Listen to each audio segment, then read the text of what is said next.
Napakasarap nito guys. Pinopromote ka talaga to. Pinakamasarap na atsara to. Labanos tsaka karot. May bell pepper, sibuyas.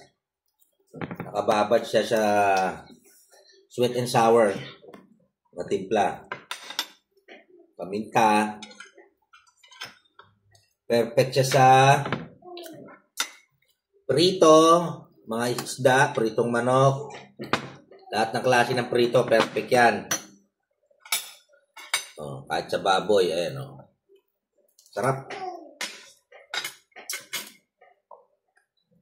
So guys, nababad na ng isang araw to.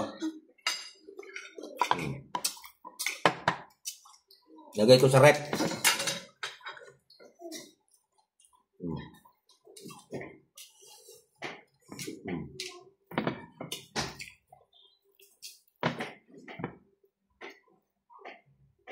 Sarap. Grabe.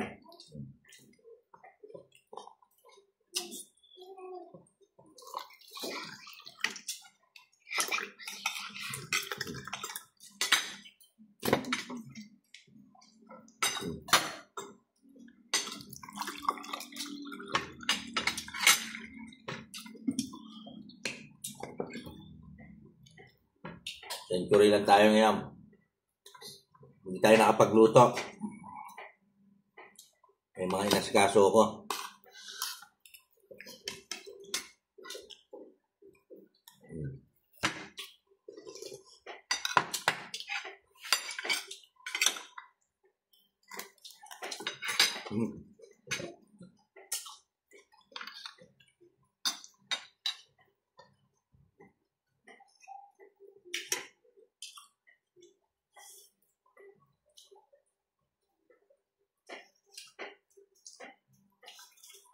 Ano guys? See you. See you next time. Follow for more. God bless.